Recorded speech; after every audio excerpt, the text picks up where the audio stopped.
हरिओम. आता आजपासून आपण योगदासांनी निर्वाण उपनिषद याचे केलेले निरूपण पाहणार आहोत. विषय प्रवेश करण्याआधी योगदासांनी लिहिलेल्या प्रास्ताविक सर्वांना आकाशाप्रमाणे सामावून घेणारा पण स्वतः मात्र निर्मळ निर्लेप राहणारा भवसागरात तरंगत असूनही निर्वाण झालेल्या निर्वाण योग्याबद्दल नेमकी उत्सुकता लक्षात घेऊन ऋषींनी निर्वाण उपनिषद मागून निर्वाण योग्याबद्दलची माहिती सांगून त्यांचे जीवन कसे असते ते विशद केले आहे. निर्वाणाशी शरीरातील सप्तचक्रांचा संबंध असतो. निर्वाण बोधाचरणात आणताना सप्तचक्र, अनाहत मंत्र, दृढता, 4 आश्रम, शांती, पंचमहातत्व, तूर्य ब्रह्मावस्था, त्रिगुण यांचे वर्णन केले आहे.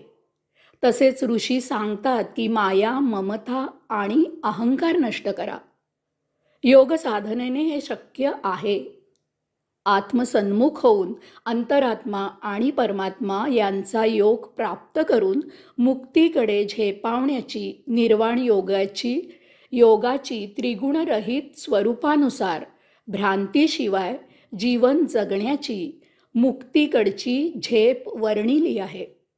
तेव्हा भोगामध्ये भर न घालता गुणकर्माने आचरण करून संचित संपुष्टात येऊन निर्वाण योगी मुक्त होतो. हे या उपनिषदात छोट्या छोट्या गोष्टी रूपाने आणि श्लोकांचा अर्थ सांगून कथन केले आहे. ऋषींची ही समाधीमधील अनुभूती आहे. योग सामर्थ्याने प्राप्त केलेल्या विदेही अवस्थेमधील हे आध्यात्मिक विज्ञान आहे. तेव्हा त्याचा यथायोग्य आदर ठेवून त्या प्रसिद्धी परान्मुख अज्ञात ऋषींच्या चरणी अत्यादरे नतमस्तक होऊया. त्या ऋषींच्याच साक्षीने योगेश्वर चरणी विनम्र होऊन निर्वाण उपनिषद समजून जाणून घेण्याचा यथामती यथाशक्ती प्रयत्न करूया. या योगे आपले सद्य आचरण योग्य मार्गी आणण्याचा सर्वतोपरी प्रयत्न करूया. हे संपन्न करण्यास योगेश्वर समर्थ आहे. आता विषय प्रवेश. निर्वाण म्हणजे मृत्यू एक गैरसमज. प्रचलित अर्थ. कोणाचा मृत्यू झाला की त्यासाठी निर्वाण असा शब्द वापरला जातो. बाळूच्या आजोबांचे कालच निर्वाण झाले असे सांगितले जाते. यामुळे एखाद्याचा मृत्यू झाला हे चांगल्या भाषेत, सभ्य भाषेत, उच्चभ्रू भाषेत सांगितलं असं सांगणाऱ्याला वाटतं. ज्यांचा मृत्यू झाला त्याच्याबद्दल आपण खूप आदर बाळगून बोललो असं सांगणाऱ्याला वाटतं. तसेच फार उदात्त भाषेत त्याच्या मृत्यूचे वृत्त आपण दिले असे सांगणाऱ्याला वाटते. एखादा खूपच मोठा माणूस, सत्पुरुष, अवतारी पुरुष मृत्यू पावला की त्यांचे महानिर्वाण झाले असं सांगितलं जातं. यामुळे त्या असामान्य पुरुषाच्या मृत्यूचा आपण आदराने उल्लेख केला असं सांगणाऱ्याला वाटतं. मृत पावलेला मनुष्य सामान्य नव्हता असे महानिर्वाण शब्द वापरण्यात ते सांगणाऱ्याचा उद्देश असतो. सामान्य मनुष्य मरण पावला की त्याच्या मृत्यूचा उल्लेख निर्वाण असा करत नाहीत. परंतु कुणी असामान्य मनुष्य मृत्यू पावला की त्याच्या मरणाला निर्वाण असे म्हटले जाते. एखादा सामान्य मनुष्य मरण पावला की त्याचा मृत्यू झाला, तो यमसदनास गेला, त्याला देवाज्ञा झाली, तो आता आपल्यात नाही, त्याने या इहलोकीची जीवनयात्रा संपवली, तो देवाला प्रिय झाला, हे असे काहीतरी सांगण्याची पद्धत आहे. ते असं सांगण्यासाठी एक शब्द निर्वाण असाही वापरला जात असल्यामुळे निर्वाण म्हणजे मृत्यू असा गैरसमज झालेला आहे. त्यामुळे निर्वाणाबद्दल बोलणे म्हणजे अशुभ बोलणे असं वाटतं. हा विषय कोणालाच नको असतो, कारण मरण म्हटलं की सर्वांनाच भीती वाटते. मरण कोणालाच नको असते. त्यामुळे निर्वाण उपनिषद या विषयाबद्दलही नाक मुरडले जाते. परंतु निर्वाण या शब्दाचा नेमका अर्थ माहीत करून घेतला की हा गैरसमजही नष्ट होईल. वाण. आपण वाण हा शब्द अनेकदा वापरतो. याचे दोन अर्थ प्रचलित आहेत. पहिला अर्थ म्हणजे दुर्भिक्ष, ददात, कमतरता अशा अर्थी वाण हा शब्द वापरला जातो. आपण असं म्हणतो की त्याला कशाचीच काही वाण नाही, त्याच्याकडे धनदौलत गडगंज आहे, म्हणजे त्याच्याकडे काही नाही असं नाही. त्याच्याकडे सर्व काही मुबलक, भरपूर, विपुल आहे. किंवा हा शब्द निराळ्या प्रकारे वापरला जातो. संस्थेत सगळ्याच गोष्टींची वाण आहे, म्हणजे संस्थेत कोणतीच गोष्ट उपलब्ध नाही. याचा अर्थ वाण म्हणजे एखादी वस्तू नसणे, एखाद्या वस्तूची कमतरता असणे. ही वस्तूची कमतरता दोन प्रकारे नष्ट करता येते.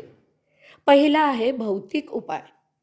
तो उपाय म्हणजे ती वस्तू उपलब्ध करणे. ती वस्तू उपलब्ध झाली की ती वस्तू वापरली जाते. वापर झाला की पुन्हा त्या वस्तूची वाण होते, परंतु पुन्हा ती वस्तू उपलब्ध करून वाण भरून काढावी लागते. असे हे चक्र सतत चालूच राहते, कारण माणसाची भोगापवर्गता ही न संपणारी आहे. त्याला कधीच समाधान होत नाही. त्यामुळे एखाद्या वस्तूची वाण ही या उपायाने सतत वाणच राहणार आहे, याला अंत नाही. दुसरा आहे आध्यात्मिक उपाय. या वस्तूच्या उपभोगाच्या अतीत जाणे. एखादी वस्तू आपल्याकडे नसल्यामुळे ती न वापरता जगायला शिकणे. ती वस्तू नसली म्हणून तिच्या उपलब्धतेच्या मागे न लागता तिच्या वाचून आपले जीवित कार्य चालू ठेवणे. यासाठी प्रबळ मानसिकता असावी लागते. आलात तर तुमच्यासह, न आल्यास तुमच्याशिवाय, किंवा असल्यास उत्तम, नसल्यास त्याहून उत्तम नव्हे अत्युत्तम. ही विचारधारा जीवनाला जास्त उपयुक्त आहे, कारण यामुळे आपण उपलब्धता उपयोग या न थांबणाऱ्या चक्रातून कायम करता बाहेर पडतो. यामुळे आपल्याला कशाचीच वाण राहत नाही. आपण सदा सर्वदा समाधानी राहतो.